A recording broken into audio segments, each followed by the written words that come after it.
এই 6টি জিনিস একজন মুসলিম ব্যক্তির ঘরে থাকলে আল্লাহ তাআলার তরফ থেকে তার জন্য প্রতিনিয়ত রহমত এবং বরকত আসতে থাকে। কিন্তু কি সেই 6টি জিনিস আপনার কি জানা আছে? এই 6টি জিনিস যদি আপনার ঘরে থাকতো কতই না ভালো হতো। প্রত্যেকটি মুসলিমেরই উচিত এই 6টি জিনিস ঘরে নিয়ে রাখা। এই ভিডিওর মাধ্যমে আপনারা জানতে পারবেন কোন 6টি জিনিস রাসূলুল্লাহ সাল্লাল্লাহু আলাইহি ওয়াসাল্লাম প্রত্যেক মুসলিমের ঘরে রাখতে বলেছেন। রাসূলুল্লাহ সাল্লাল্লাহু আলাইহি ওয়াসাল্লাম বলেছেন, এই 6টি জিনিস প্রত্যেক মুসলিম যদি তার ঘরে রাখে তবে আল্লাহ তাআলার দরবার থেকে প্রতিনিয়ত সেই মুসলিমের ঘরে সাহায্য আসতে থাকে এবং সেই ঘরে বসবাসরত মুসলিম পরিবারের উপর রোগবালাই ও বিপদ আপদ কমে যায়। যদি ভিডিওতে বলা এই 6টি জিনিসের মধ্যে অধিকাংশ জিনিস কিংবা একের অধিক জিনিস আপনার ঘরে আগে থেকেই থেকে থাকে তাহলে কমেন্টে আলহামদুলিল্লাহ লিখে যাবেন এবং বাকি জিনিসগুলো রাখার চেষ্টা করবেন ইনশাআল্লাহ। আমাদের প্রিয় নবী হযরত মুহাম্মদ সাল্লাল্লাহু আলাইহি ওয়াসাল্লাম ছিলেন আখেরি নবী। এই দুনিয়ায় তার থেকে বেশি কাছ থেকে আল্লাহকে কেউ জানে না। তিনি আমাদেরকে যতগুলো হাদিস এবং ভবিষ্যৎবাণী দিয়ে গেছেন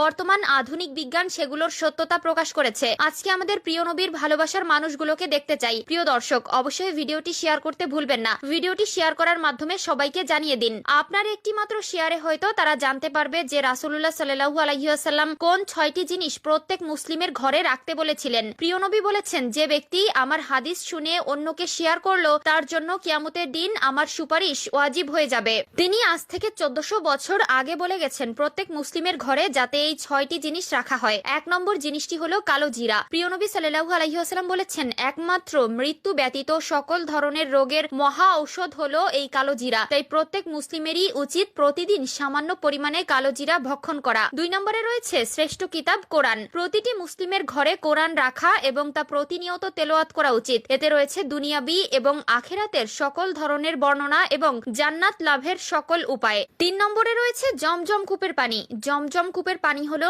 আল্লাহ তাআলার একটি নিয়ামত। প্রত্যেক মুসলিমের ঘরেই এটি কম বেশি থেকে থাকে। পরিবারের অসুস্থতা কিংবা কোনো বিষয়ের উপর ভীত হলে অথবা পেরেশানির মধ্যে থাকলে সে যদি কেবলার দিকে দাঁড়িয়ে সামান্য পরিমাণেও জমজমের পানি খায় তবে তার অসুস্থতা ঠিক হয়ে যায়। চতুর্থ যে জিনিসের কথা বলা হয়েছে রাসূলুল্লাহ সাল্লাল্লাহু আলাইহি ওয়াসাল্লাম বলেছেন তা হচ্ছে জাইতুনের তেল। জাইতুনের তেলের সম্বন্ধে আল্লাহ রাব্বুল আলামিন পবিত্র কোরআনের মধ্যে একটি সূরা নাজিল করেছেন যেটি হলো অত্তিনি ওয়াজ্জাইতুন। এই জাইতুনের তেল হলো এমন একটি তেল যেটি সকল রোগের উপকার করে এবং এই তেল জ্বালানি হিসেবেও ব্যবহার করা যায়। 5 নম্বরে মধু। মধু সম্পর্কে আল্লাহ রাব্বুল আলামিন কোরআন মাজিদে ব্যাখ্যা করেছেন। সাথে রাসূলুল্লাহ সাল্লাল্লাহু আলাইহি ওয়াসাল্লামের একাধিক হাদিসেও 70-এর বেশি রোগের চিকিৎসার মুখ্য ঔষধ হিসেবে মধুকে ব্যবহার করা হয়। এবং 6 নম্বরটি হলো খেজুর। প্রিয় নবী ইরশাদ করেছেন, যে ঘরে খেজুর থাকে সেই ঘরে কিয়ামত পর্যন্ত কোনো রকম দারিদ্রতা আসবে না। যদি কোনো ব্যক্তি সকালে